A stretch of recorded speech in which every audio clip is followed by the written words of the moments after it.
This Week in Startups, The Next Unicorns is brought to you by LinkedIn. You need LinkedIn jobs to find the right people for your business. Post a job today at linkedin.com/unicorn and get $50 off your first job post. Embroker. The Embroker Startup Insurance Program helps startups secure the most important lines of insurance at a lower cost and with less hassle. Get an instant quote and $5,000 of AWS credit at embroker.com/twist. While you're there, get 10% off by using offer code TWIST10. And NetSuite by Oracle, the business management software that handles every aspect of your business in an easy-to-use cloud platform. Get NetSuite's free guide, 7 Key Strategies to Grow Your Profits, when you go to netsuite.com/twist. Hey everybody, welcome to This Week in Startups. I'm your host, Jason Calacanis. There are few life events that are more considered than going to college or buying a car. And those life decisions that are more important than where you go to school and what car you buy are what home you buy. And do you have a kid? And do you get married? These are the considered purchases in your life. And as such, they are one of the great places to build a startup. If everybody's got to make a decision, they got to do a bunch of research. And in Web 1.0, we saw a ton of companies around these specific categories. But my guest today, Shan-Lyn Ma. I did good? I got it? Good work. Okay, good work. Shan-Lyn Ma is the CEO and co-founder of Zola, Z-O-L-A. Yes. And is it Zola.com? Yes. What does Zola mean? It means love in the Zulu language. Got it. Zola means love. Yes. And Zola is a wedding registry plus more. Plus much more. Got it. Okay, so tell me, why did you build it? When did you build it? And of course, this is part of our next unicorn, our Soonicorn series. So things have been going incredibly well. You raised $100 million, and you've been at this since when? 13. 13. Yeah. So 5 years to unicorn status, pretty impressive, or 6 years maybe? 6 years.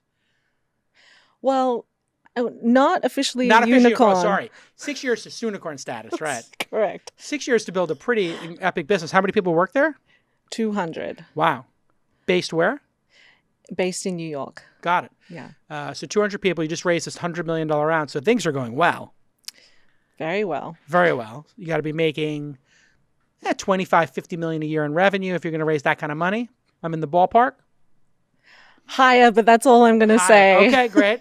See, this is how we do it on the podcast. We get right to the number. It's greater, 9 figures or less. So anyway, we'll say 50 to 100 million. Fantastic. Congratulations.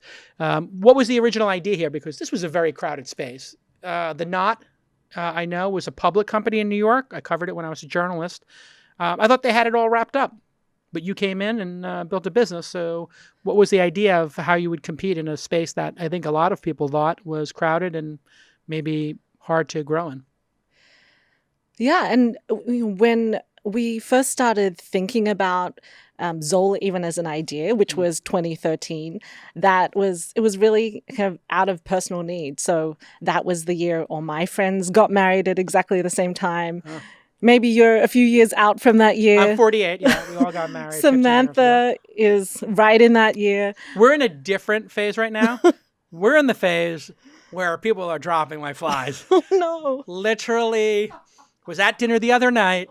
And my wife and I seem to be the last couple standing. There's like 3 couples that are still together, and there's like 5 that are splitsky in the last 2 years. Oh, dear. Oh, dear is right. Woof. Well, the year for me, going back to the year for me, 2013, that was when it was just starting, when there was, every weekend I was going to a different friend's wedding. I was spending a lot of money buying wedding presents, buying flights to the wedding. And I was, found myself every time I went to a friend's wedding registry really frustrated by that experience. And I had worked for a long time in e-commerce, building great e-commerce products. What was frustrating about it? Just old technology, web-based, not mobile?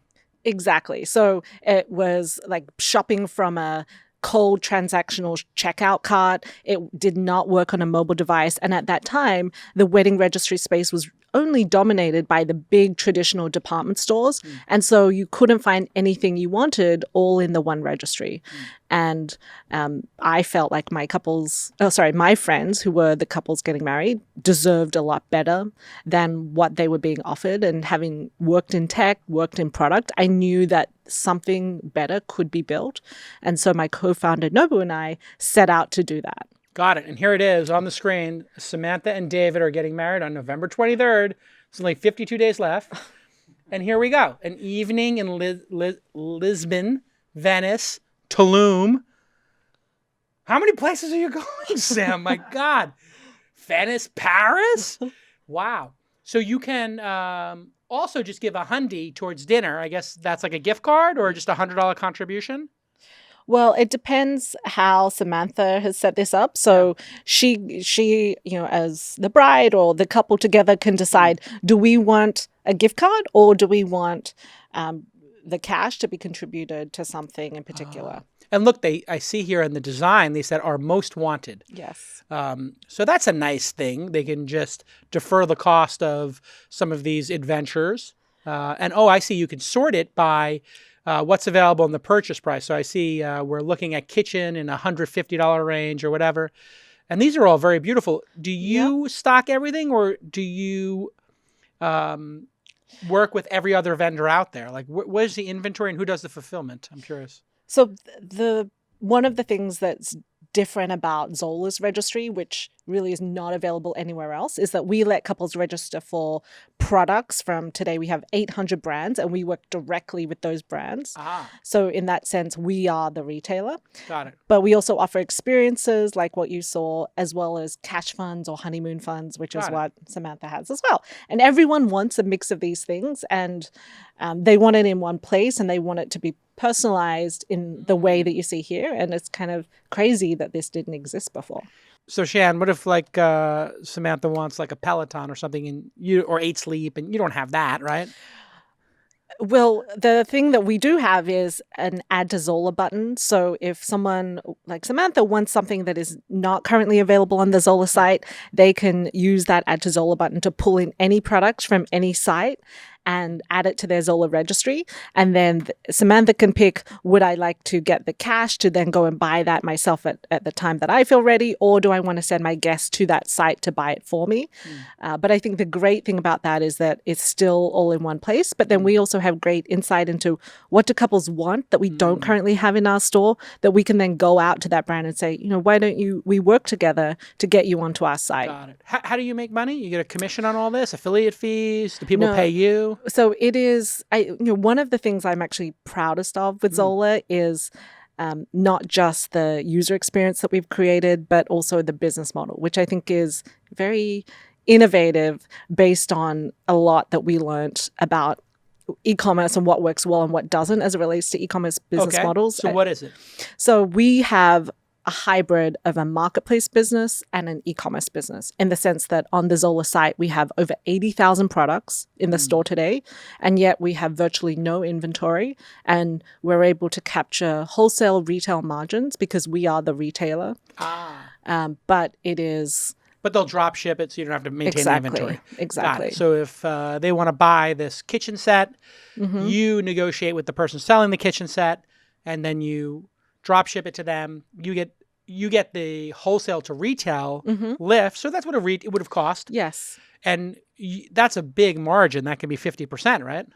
Well, it depends on the product and the category, but it's the same margin that any retailer or online e-commerce site would get.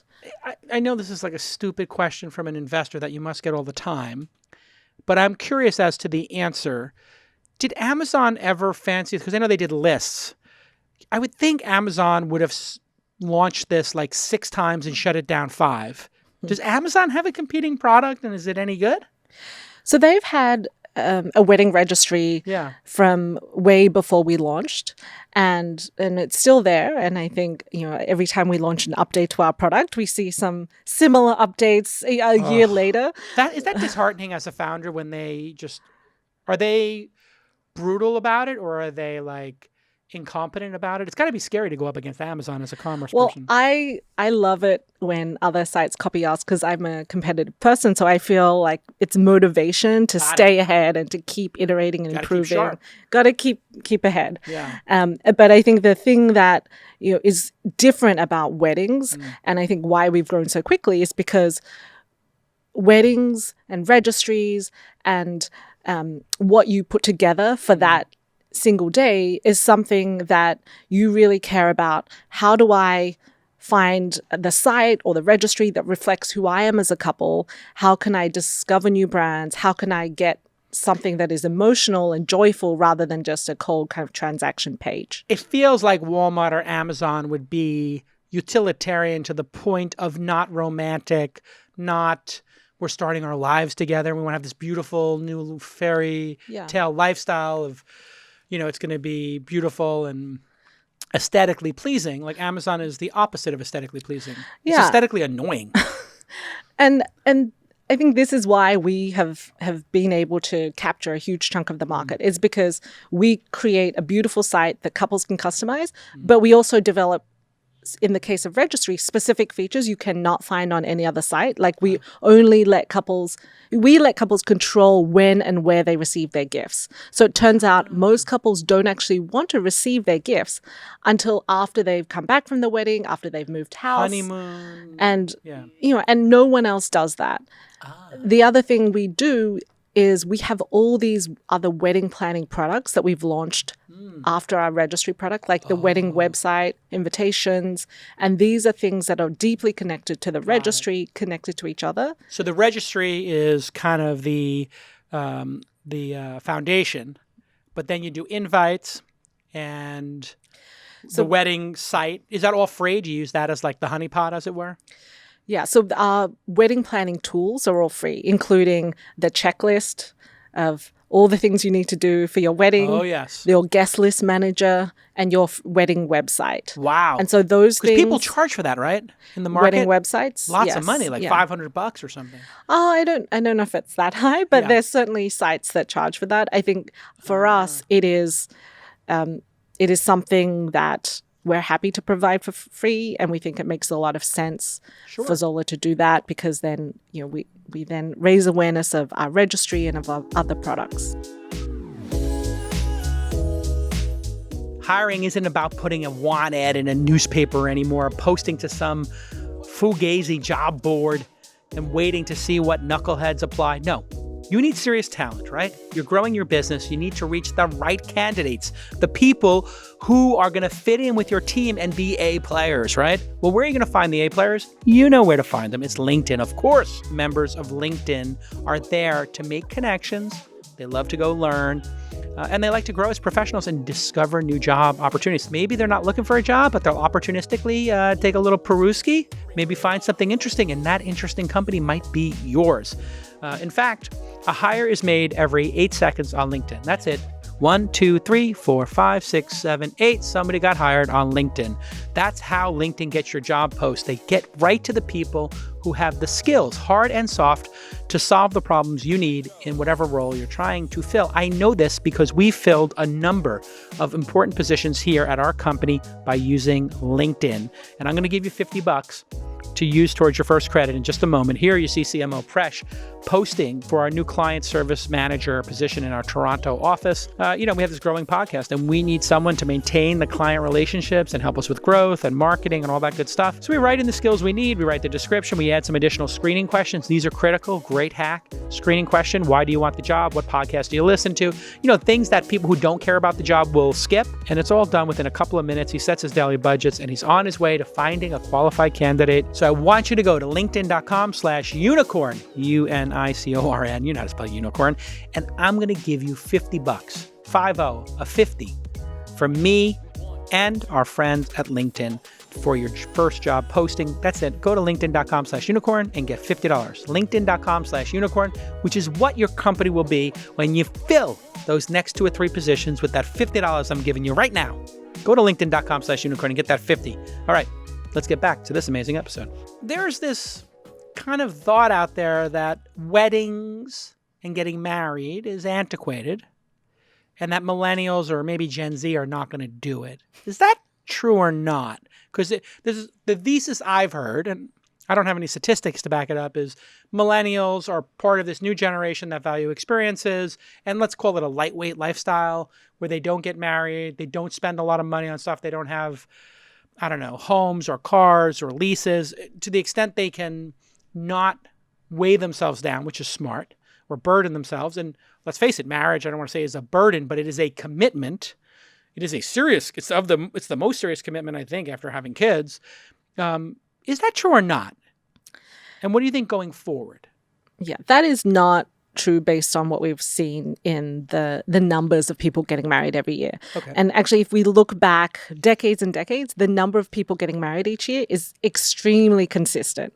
It's 2.2 million couples getting married in the US every single year, no matter what the economy is doing or the generation. And so I think the number of couples getting married is the same. What is different is how the millennial couple thinks about their wedding and the age at which they get married. That's the big shift. Okay, so let's take the last one and then go Yeah, backwards. yeah. What age are they Yeah. getting married? So the average age today of a couple getting married is between 28 to 30 across the US. And it used to be, whatever, 20 years ago? One generation ago, it was like 21. Really? Yeah. That makes sense. So not Gen Xers, but before Gen Xers, it was probably So like boomers to Gen the Xers. parents of millennials. Parents of millennials, Yeah. which would be boomers Yeah. to Gen Xers, I guess, would be 21. Mm-hmm. Now, 28 to 30. Mm-hmm. Makes sense. People live longer, get a little life under your belt, maybe save some money. Is that an economic... Do you have any insight into why that got pushed back? Whatever it is, 7, 8, 9, 10 years? Yeah. Well, I think my hypothesis is I think the percentage of women who are working full-time has increased. Education of women has increased.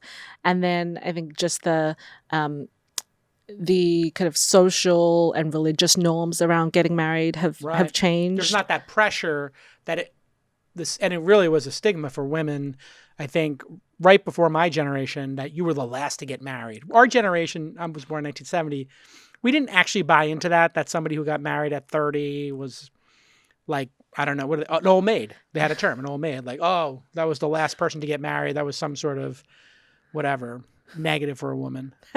That sounds horrible. But Well, yes. no, that was how it was pitched to us when we were growing up, that there was the term old maid, right? Like you were the last one. So you were the remnant inventory, as it were. Oh my goodness. That was the perception. I'm not saying that's my perception, but that was what people... Is that not what your generation thought? That if you were 30 or 35 getting married, something was wrong with you? Well, I'm not married, so I clearly don't think that.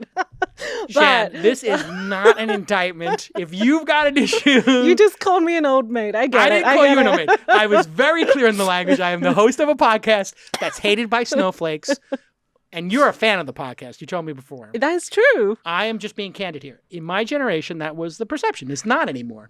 Yeah. When I think the other perhaps perception that has changed is that couples today, on average, live together before they get married. That's and I true. think that was perhaps not as welcomed a generation that was ago. not welcomed in my... No, I have a Korean wife and whose parents live in China and Korea.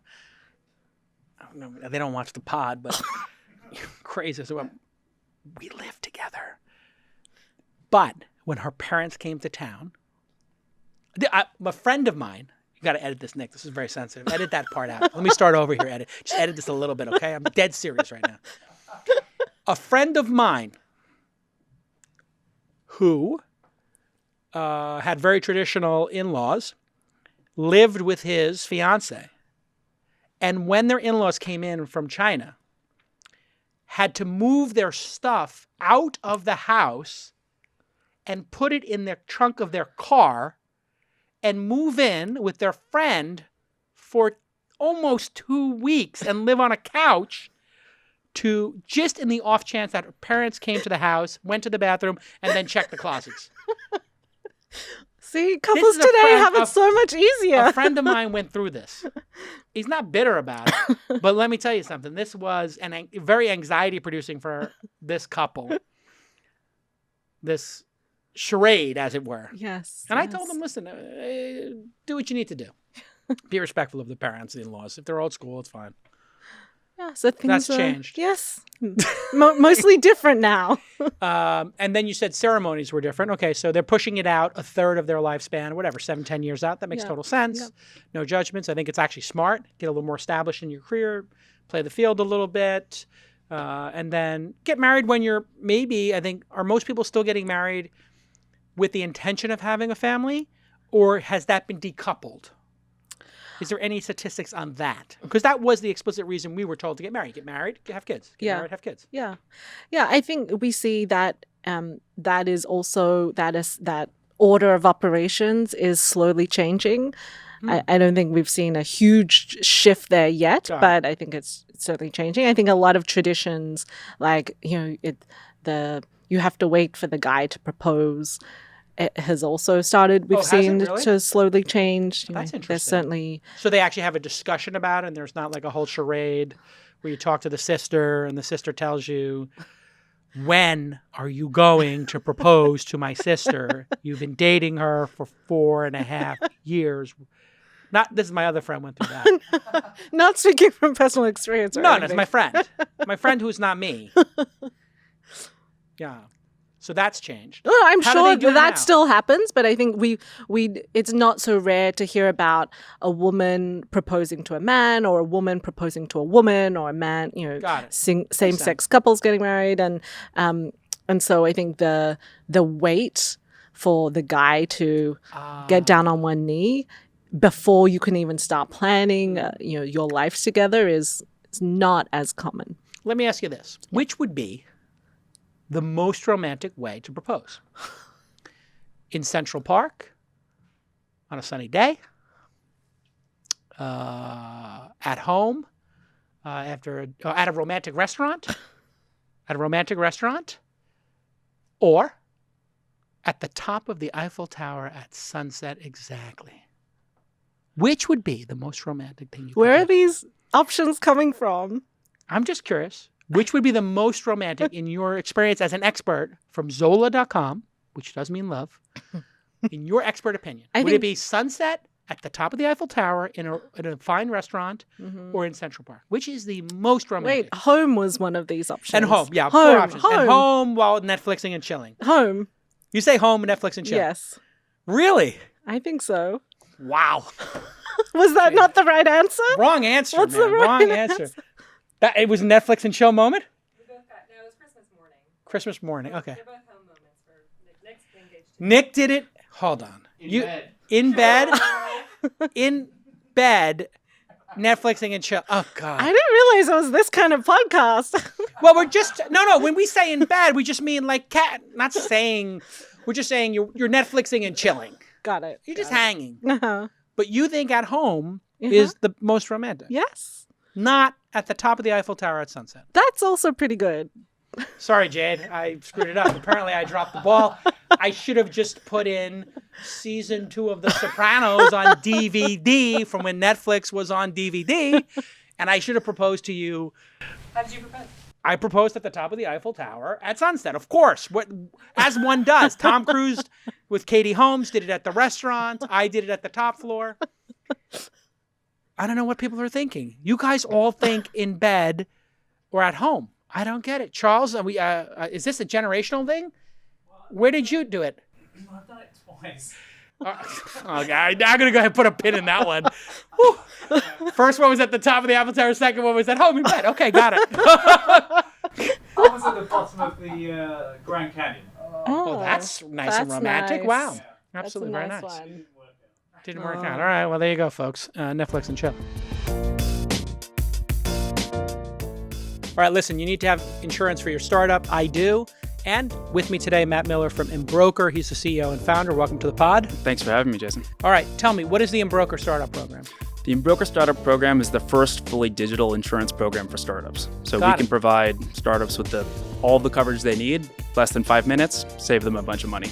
Amazing. You just fill out a form. It's like checking out at Amazon. Like checking out on Amazon. Just That that simple. easy. Basically that simple. So why did you build the startup program? Why isn't the regular insurance programs that are available good enough? I actually had to buy insurance for my own company, the founder, and it was literally so painful that I didn't do it. I actually did not buy the coverage, and I decided we actually had to build something that was better, that was worth the type of overall software we're building. Why are insurance brokers so annoying? I don't think they try to be annoying. I think They are. they can be. And it's so confusing. It is so confusing. Why is it so confusing? Why are they so annoying? I think it's confusing because the industry wants to make it confusing. They make more money the more confused you are. If you think you need this guy to help you, you don't ask the right questions. Got it. But it doesn't have to be. It feels like used car salesmen. It can a little bit feel like that, where you're getting sold something, you don't really know if you need it. Right. And that's what I love about you. You're like the Tesla of insurance, because you go to Tesla, you just sign up, and you get a Model 3. And you don't negotiate the price, and you get it instantly. That's exactly what we're trying to build, and yeah, we think it works pretty well. Yeah, I use it, and it's amazing. So thank you for building it, Matt. Thanks, Jason. So get an instant quote and the $5,000 in AWS credits right now by going to embroker.com/twist. And when you check out, use twist10 to get 10% off. Thanks for coming in, Matt. Thanks for having me, Jason. You worked at Yahoo as a product manager Yes. during the 2007 to 2008 post-purchasing Flickr and Delicious Yes. era. Yes. Right after that, in fact. Uh-huh. And then you worked, you were the GM at Gilt Taste, I guess, which was one of the Gilt group, for my friend Kevin Ryan, the greatest investor in New York City. I guess right up there with Fred Wilson. I guess they would be tied. Yep. What was it like to work for Kevin Ryan, the co-founder of DoubleClick, and of course, now running AliCorps? Yeah. So I think working for Kevin and learning from him during that first 4 years of Gilt was one of the best things I could have ever done. It was the amount that I learned during that experience was incredible. And I think it was everything from what does it look like to be and develop product in a fast-growing business. How do you think about scaling the product, the business, and the culture and the team size all simultaneously? So Wow. I think the business grew from 0 to 600 million in revenue within 4 years. Incredible. And the What was Taste, Gilt Taste versus just Gilt Group or Gilt? or what? So the background with Taste was towards, I think 3 years into the life of Gilt Group, Kevin was talking and thinking and brainstorming about what are the next verticals that make sense for us to launch. Because they started in fashion, home. Started in women's fashion, and then expanded quickly into men's fashion, home, kids, and then thinking about new categories. And this was for people who don't know, after Groupon, there was a website called Vente Privée, I think, in France. Yep. That was flash sales. They would sell a certain amount of stuff every day. It became a phenomenon. Took over France, Paris, whatever. And of course, Kevin's wife, Pascal, is French. And I guess he became aware of it and did something similar in the United States. He was the first person to do it. But was flash sales was the concept? You buy it today and then it's over. Exactly. The concept is designer fashion brands at up to 80% off for a limited time only. Got it. And Great idea. well, I think from a customer perspective, that was the first time we had seen anything like that in the US in a way that was really beautiful to shop and fun and fast to shop. And so that drove huge demand, and it drove kind of very fast demand intent, and that you had a deadline, you had to buy it, otherwise someone else would. Got it. So that's what really drove That was an interesting device. the revenue growth so quickly. I think the challenge that I got to observe from kind of the seat where I was in was, is this a business model that would one day be profitable and sustainable because of the amount of both people that required, the amount of inventory you had to buy as the business, the amount of creative production around each flash sale that was just very high. And so ultimately, my take was that seems like a very tough business to ever be profitable in the long run, and kind of informed how we thought about the Zola business model and e-commerce businesses. It was tough to be profitable. Yeah. I'm trying to understand why it would be tough to be profitable. Is it because they had to constantly was it a business? This is my perception, and it's just a very immature one from the outside, obviously, you would know. But one of my perceptions was it was a business that during the Great Recession was timed perfectly because it was 2008. People were losing jobs. People were scared. The stock market lost half to 2/3 of its value, depending on which indices. And people were bargain hunting. And so it was of the moment, 2008 to 2010, Great Recession after the financial collapse, 2007, 2008. And then when things got better, the people who were providing the clothes were like, this is working against us. We shouldn't put our inventory there. Was it an inventory problem and that of the moment problem? I think that was part of it. I think part of it was during that time frame, the fashion brands had a lot of excess inventory, and this was a way to help move it. And I think the other part of it was that at that point in time, the brands were not as familiar with e-commerce, and so many of them didn't have their own e-commerce sites, and many of them didn't have mechanisms to do their own sales online. But 10 years later, Amazon starts kicking their butt, and they say, we need to know how to sell. If they've got their own website, why wouldn't Barney's do a flash sale themselves? Because they've got the email list. So I think, nowadays there's a lot of other places you can go to find a great deal. And customers still want great value, great deals. It's just there's a lot of other places you can find it. It was really instructive for me because I got pitched on fab.com. Remember that? I do. There was One Kings Lane, Yep. Ali Pincus, friend of mine. There was fab.com, Jason Goldberg. Goldberg? That's right. Yeah, and then Kevin did Vent Privé. And Jason came to me. Gilt. I'm sorry. Came to me with fab.com. And I logged in, and I was like, this is going to be a unicorn. Do you know what fab.com was before it was a flash sale site? No. It was gay Facebook. Oh, yes. It's Facebook from gay men. And I went in there, and let me tell you something, Shan. This was a party. I logged into fab.com. I uploaded my Facebook profile. I have never gotten so much attention in my life. I was like, this is dynamic. Everybody's saying hello. There's great conversations. It was awesome. And I felt this is going to explode. So I said to him, I'm in for $100. He said, okay. He comes back to me. He says, J-Cal, I decided, we ran an experiment on fab.com. We sold some couches, designer couches. They all sold out. We decided gay social network, not as good a business as flash sales. I said, okay. Well, I committed to investing in the Facebook for gay guys. I think you should do both businesses, but there's definitely a need here, right? He's like, I don't know, it's Grindr, whatever, I want to do this other thing. And I was like, all right. He's like, listen, no hard feelings. You could be in or you could be out. No problem. And I said, I think I'm out. So I'm out. Fab.com becomes worth $1 billion. Friend of mine put $500,000 into that round. This was a $5 million round. He bought like 10%. His 10% becomes worth $100 million.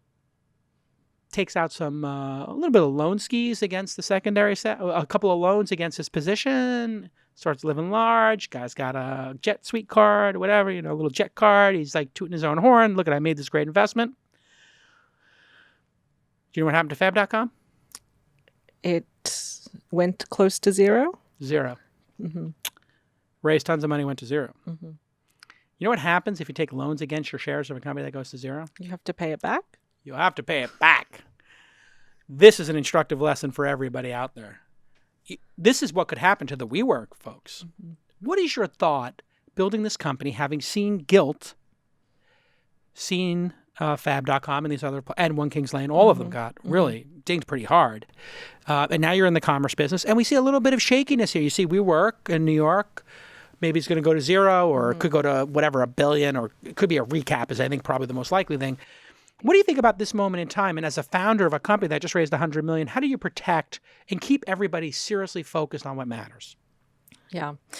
Well, I think having been through that experience of where a company grew from, 0 to then $1 billion in valuation to then go down the other side of the hill again, I think was the best possible lesson to then in a fast growing startup like Zola, to know that we have to earn that every day. And the way you earn it is you work your butt off on behalf of your customers and your partners, and nothing is taken for granted. And so for us, we have from day one, I think, been very frugal and capital efficient. And many times investors will say, wow, this is one of the most capital efficient businesses we've ever seen. And we've done it purposely because we want to avoid the situations that we've seen in past companies. But when you take down that $100 million Series D, congratulations. Last year, I guess you did that. Yeah, 18 months ago. 18 months ago. Got to be a little pressure to grow. And how do you balance the 100 million sitting there? This seems like a business that you could easily get to profitability, right? Because you said you're buying wholesale, you're selling retail prices. It could be profitable, I would assume. But people give you the 100 million to grow. How do you balance the growth expectations of people who can write that $100 million check or 50 or whatever the biggest check is in there? Yep. I'm not sure who led it, with the responsibility you need to have to make this business ultimately profitable, which is how you will be judged. Is it profitable now, or are you in growth phase? We're in growth phase, but I think with each new product, a new business line that we launch, we assess it like we would assess a new startup idea. So we think, okay, as we launched our invitations and paper business, right? When the idea there was, if you love your wedding website with Zola, why can't you print your save the date or your invitation no-brainer. thank you card and buy that all from Zola? And so that is a new business for us. We launched it a year ago, and we invested in that obviously to get that up and running, to then get the word out about it and grow that business line on top of our existing business. And that, it is an investment, but we looked at it as, is that ROI positive investment, and then what are other things like that in the wedding planning journey that we can do that makes sense for the business, and then that's where we invest the money. So I don't think it's growth at all costs, and I think to your question of what's happening today in the news, it's a relief. It's a relief to know that companies that grew in a way that does not seem economically sustainable and now hearing about it. I think that you're right. The market is letting folks know that growth at all costs is not what public market investors want. They want to see a path to profitability and maybe a different growth profile. They're not in the same rush. They don't want you racing to the cliff, Thelma and Louise style. They want you racing down the road, sure, but stay on the road. Yeah. Make good investments in logical places for your particular business. We're having this big internal debate. There are some companies that, like Airbnb, that I believe the rumor is Airbnb is profitable. Somebody can look it up, but they seem like that's a hard business to not be profitable, right? We can look it up, Nick, about what people think and put it in the chat room. But my belief is that they're like very easily profitable. Then you have Uber and Lyft, losing 50 cents or so a ride. Pretty easy to cut costs and raise prices and get there, right? You cut 25 cents in costs in the business per ride, and you add 50 cents to each ride. Now you got a really profitable business. Yeah, they've been Airbnb profitable for the 2 straight years, they say. And then you have something like WeWork, and you're like, wait a second. It's not profitable. And they took on all this risk, and their defensibility is a desk. Your defensibility is everybody who's a guest, at a Zola wedding, puts their email address in and gets a reminder, hey, are you married or not? Would you like to put your registry up there? Yes, that is one, but also it's all the products that we're building in the wedding ecosystem. So all the things that we do to help couples plan their weddings are all focused on how do we be that one-stop shop where no one else is today. It's pretty smart. What happened to the Knot? That was like the big 800-pound gorilla. That was like your Amazon. Did they just drop the ball on all this?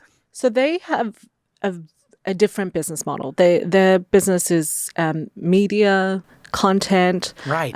They have local listings. They charge which the wedding vendors, right? Yeah, so they have an ad-based model where they charge ad fees to both their advertisers and vendors. And I think that is a fundamentally different business model. I think it's hard to... Yeah, completely different. So now that the world has gotten this cold water thrown on it, you've always been, I think, a little bit logical about growth. What is the outlook for the company over the next couple of years? And I guess Goldman did your last round, and that's a bank that takes people public. Are you thinking, hey, what's the path to going public with this? Or do I just need to get a profitability? As a CEO of a company that's in this unicorn phase, what do you think about what to focus on? Because you do have the reality of the market and then the reality of what your investors want.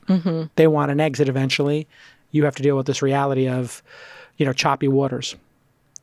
How do you think about it? Just to add color to the last round was co-led by NBC and Comcast Ventures. Oh, wow. And then Goldman Sachs, the investment group, was also participating in that, and some of our other existing investors. So when you get Comcast and NBC, do they put you on TV as part of that?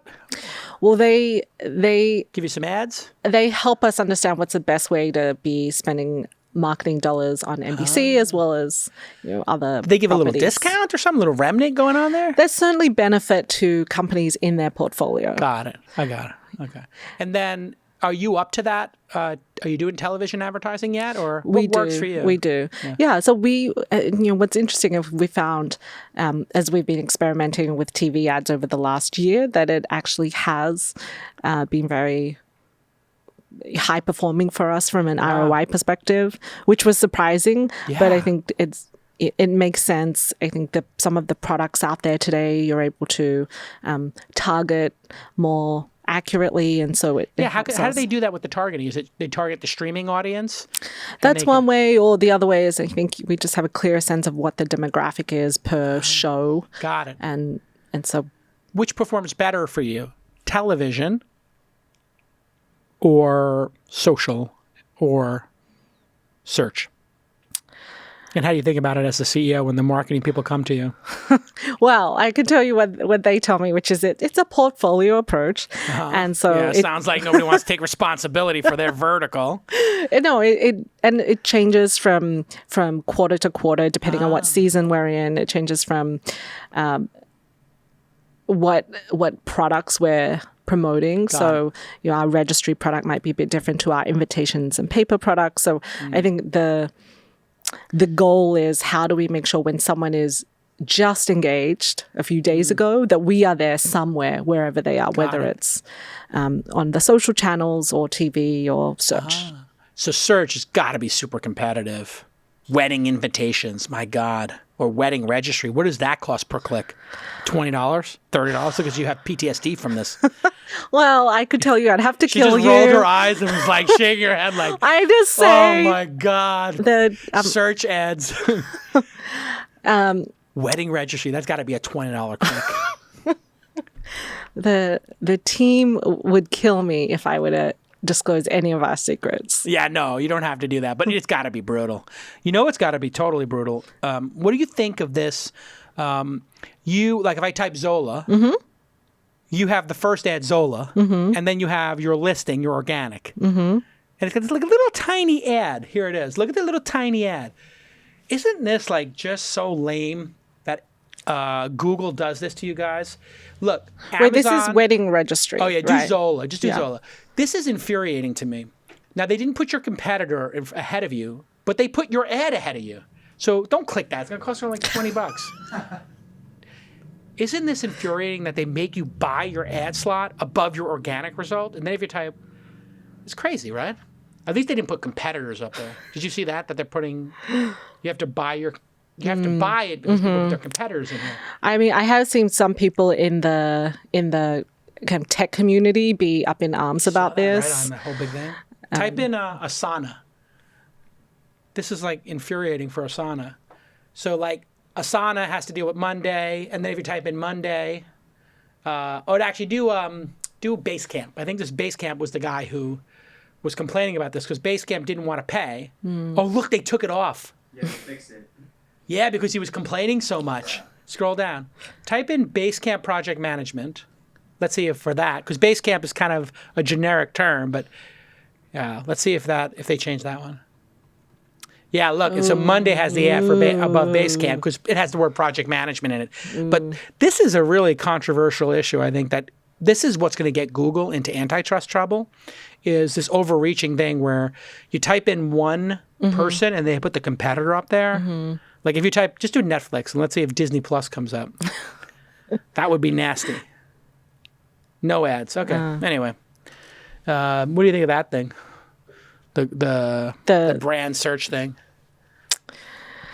I mean, do I love it? Would I prefer not to pay for it? Yes. Do I think it's part of the cost of doing business today? Yeah. Unfortunately. You got to do it. Yeah. So this is where Google, I think tech companies need to behave just a little bit better. Just like 5% better would go a long way. Like this feels too sharp-elbowed, Google. I'm just looking at Google, Sundar.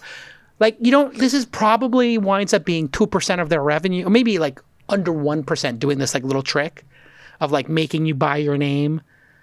It just feels lame. Like, don't do these things on the margin. You know what it's like? It's like the DoorDash tipping thing. You know about that? Yes. What do you think of that one? I think a tip should go to the person who did the delivery. I mean, what are you thinking, DoorDash? I know the team over there. Like, this is the stupidest optics you could ever do. This is where tech needs to just, on the edges, just if your mom or dad found out you were doing it, what would they say over dinner? Right. If somebody went to your mom and dad and were like, you give the tip to everybody, like to the CEO of DoorDash, like, your mom got the tip, right? The mom says, yeah, the driver got the tip, right? I just ordered from DoorDash. And you're like, maybe. And your mom's like, what? But I used your service. I gave a $4 tip. Like, well, if you give $5, we give it to them. If it's under $5, it pays for their fee. It's just so lame. Well, yeah, and just... Do you think about this stuff, ethics to go in off tech? absolutely. And I think the thing that has been disheartening to watch over more recent years as the tech bubble has expanded is just some bad behaviors that I think are frustrating, that companies can even be let, it's like investors or the board or the companies or the leaders are letting this happen. Yeah. And I think it's, people like some of the things you talk about on your podcast or in the news where it's only by calling people out saying, this doesn't feel okay, that things start to change. But I wish that there was some internal being held to your own high standard. You'd have an internal compass that you were raised to think, just because I could let people place ads on Facebook by nationality. It's like, oh, that's a clever idea. But wait, people could use that for nefarious purposes. Maybe we shouldn't let them target African Americans in swing states. Yeah. And then take rubles for those ads. Like, I mean, come on. And it's so dark.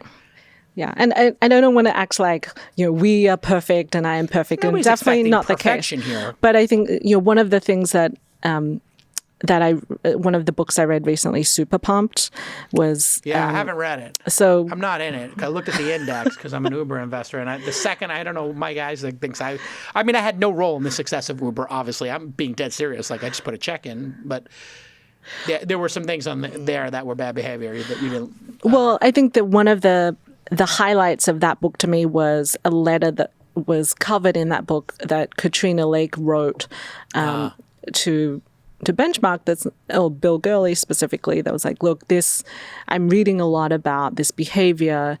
This is not what I expect. I just want you to know. And that letter that she wrote, I thought was a great example of just leadership. Great leadership. Hey everybody, I'm here with my friend Jason Maynard, who works at NetSuite. Tell everybody, what do you do, Jason? You know, I do many things here at NetSuite, but I run the field operations for the business unit. I know you had my friend Jamie Siminoff and from Ring use NetSuite. He really scaled that company quickly. What are some success stories in terms of people scaling quickly and how you help them at NetSuite? So the thing about Jamie, and I admire most about him, is he even taught me three things: mission, strategy, and execution. So Ring was a mission-driven company, right? Yeah, make community safer. Make community safe. Everyone in the company lined up behind that. Then he had a clear strategy in terms of how they were going to go to market, acquire customers, and the product strategy was completely aligned. And they were really good at execution. I mean, they really went after kind of an omni-channel type model. They were online, they were selling through stores, they were on QVC. You know, they did all Any of that. way to get people to support the mission. But they were all lined up. That organization was completely lined up. And one of the things Jamie does, and I'm sure he probably talked about this at times, he still would onboard all the employees to make sure that they heard the mission. So for a founder like that, he wasn't in the depth of the accounting department counting the beans. He was making sure that everybody they hired was on the same page. And I think that is what you have to do to lead. All right now, NetSuite is offering you valuable insights with a free guide, the 7 key strategies to grow your profits. So go to netsuite.com/twist, netsuite.com/twist, and get that free guide. 7 key strategies to grow your profits. We appreciate the work you're doing in the startup community. It's great Thanks, stuff. pal. Thanks. All right, we'll be back with more. You deal with that harassment? Have you ever had to deal with that in your career? I'm curious. You've been doing this in tech since 2007, I think. How much harassment have you had to deal with? As a woman and as an Asian woman, I'm married to an Asian woman, the amount of harassment I see her get, specifically as an Asian woman, like people, I think, maybe discount that, but it really is like you get treated a certain way. Yeah, I think the thing that And maybe a white woman wouldn't. well, it's hard to say. I have not experienced being a white woman, but Neither have I. but I think certainly being underestimated has happened as a founder, and while frustrating, I think we're starting to see some positive shifts in the industry. How did that manifest itself? The underestimating you specifically. Well, sometimes investors would say, I want to ask my wife about whether this is a good idea, or, we didn't, we seem to have a fine experience with our wedding registry 20 years ago, so I'm not sure this needs changing. So I think those are just things that you wouldn't say to anyone coming up with a cool new product in something that you were excited about personally. Yeah, I think it's so clueless when male investors don't take the time to understand something that maybe has a female buyer. It's a crazy blind spot. I was in a meeting once, and this one investor shows up like 20 minutes late to every board meeting, and he's like, I talked to my wife about the website, and he literally goes into this whole thing about his wife using the website, and I just thought to myself, you're worth $50 effing million. You have 4 homes, and your life is not the prototypical life here. Yes. So the level of cluelessness, number one, it's so insulting to the founder to be like, let me tell you what one person who is worth $50 million with 4 homes thinks about your website, which their assistant might use or their house manager might use, but they would never actually go to. It's like a level of cluelessness. Get educated. And I think that's why it's why what we're doing in the wedding space is particularly gratifying now, to be able to show an example of something that people didn't expect could be a big category.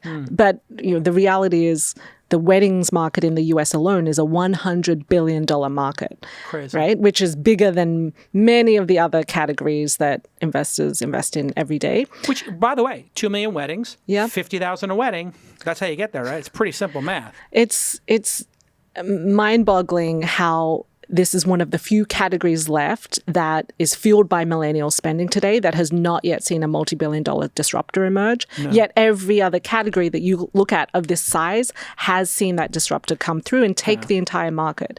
And so I think can being that misunderestimated or people ignoring this category is very motivating and frustrating and exciting all at the same time. Let me ask this. Yeah. You've been at it for 10 years. No, or 6. At well, 6 Zola. for this is Zola. Yes. But you had the 4 years before. Yes. Do you feel it's changed in tech over the past decade, and how?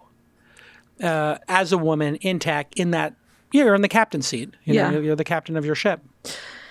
Well, I think certainly the New York tech scene has changed tremendously, even over the last 6 years. How? So when I moved actually from the Bay Area to New York to take the job. Sunnyvale to New York? Take the job as the first product Yahoo was person. in Sunnyvale, right, at that era? It was, but I lived in San Francisco. And you commuted down there? Yes. Oh, my Lord, how brutal. It was brutal. But Down to great experience. amazing Sunnyvale. Lots of great restaurant choices down there. Oh, it's so brutal. It was for the people, not the location. David Philo is showing up in his Honda Accord, Well, eating in the cafeteria. The fun story behind Yahoo is that I had a poster of Jerry Yang on my bedroom wall from when Yahoo first started, because I loved the company so much and I admired Jerry Yang so much. So you were an entrepreneur nerd kid. Yes. True nerd. True nerd. Yes. You didn't have Nirvana, no Bieber, Jerry Yang, Correct. David Philo. I like it. And so that was the reason I wanted to come to Silicon Valley, work at Yahoo. I even one day got to pass Jerry in the corridor. It's very exciting. Did he give you a high five or say hi? Did you ask for a No, selfie? I was too intimidated at that point. Really? But one of the best moments in recent history was I got to meet Jerry Yang again in person, have an actual conversation, and he now is an investor in Zola. Wow. Yeah. I mean, he's Taiwanese, I think, right? Yeah, by heritage. I Yeah, think by so. heritage, Yeah. and he's a hero in Taiwan. I mean, Yahoo in Taiwan was the #1 search engine for a long time because Jerry Yang was just so worshipped there or whatever. He's really a great founder. Now he's an investor. Mm-hmm. That's fantastic. Well, that's a full circle for you. Yes, exactly. Well, listen, continued success. Thanks for sharing this great success. If you're getting married, you know what to do. Go to Zola.com. By the way, did you take a vig on if I buy Sam dinner when she's in Paris and she gets a gift card, take a vig on that, or is Well, so that I think is the through the honeymoon final cash fund, we make no money. That's so? Because I remember I got pitched by Honey Fund or something like that. That's Right. just Kickstarter for weddings. That's not you guys. So the way They charge. yes, I believe they make money through charging an additional amount. We do not. We get charged a credit card processing fee when you use your Whatever, credit yeah, card, yeah. and we break even on that, and so we make no cash on the That's cash smart. fund. Yes, thank you. That's super smart. You give up. It's it's a really smart move. Because you're giving that for free, it makes it super easy then to add your other items. Because you're like, you know what? I could just give people my Venmo and get it direct. Young people are pretty savvy about moving money around. So if you were to charge 10%, they would tell you, don't use it. Yeah. Now you got the money flowing through. Well, So smart. I mean, I think it comes back to what is the right thing to do for the user.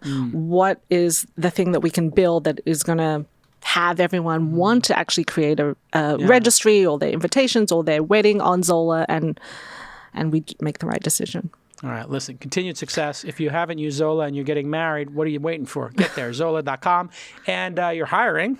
Yes. What are you hiring? What's the hardest position in New York? Still developers, or it's kind of hard New York developers, or it's gotten better?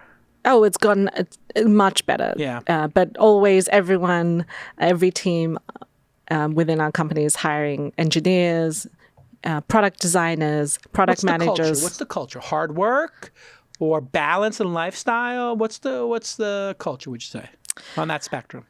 Hard work, get a big reward, or culture and balance? Where do you put it? You seem like a hard worker to me.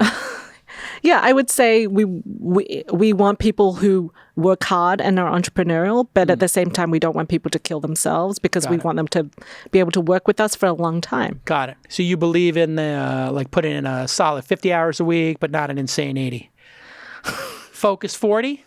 I think it's whatever You pick. gets the plan done. It's a big discussion here in Silicon Valley. I think part of this entitlement is part of what got us here. Is it used to be in the tech industry, you were expected to the idea that you had balance in a startup was like, well, if you want balance, go to the big company. Like if you're at a startup, we're here to like hustle. We win because we work, 20% harder. And then there became this thing like with startups, we're going to have balance and everybody would be namaste and putting in 40 hours a week. That doesn't seem to me like a recipe for winning.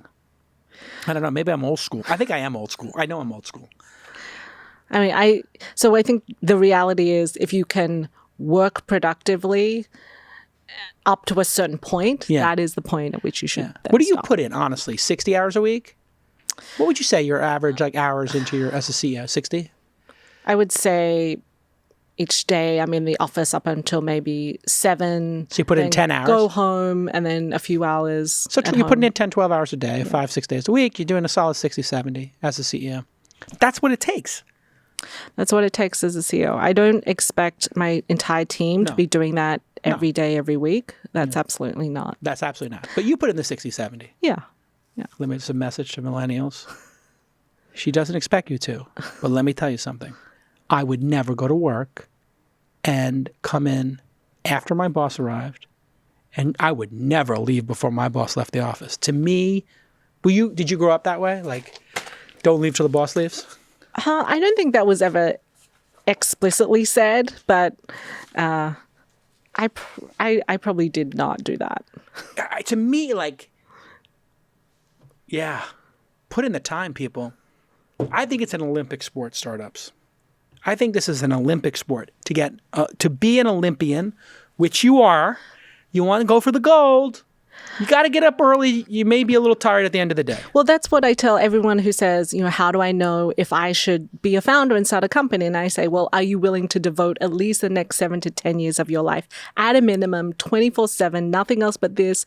Because if you are, you should be a founder. But if not, maybe not. Yeah, maybe not. Yeah. So, if you want to be in the captain's seat, like it's a lot of responsibility. It's a lot of work. All right, listen, continued success, and we'll see you. Is the stock ticker symbol Zola? Yes. There we go. Good luck. All right. Thank See you. you all next time.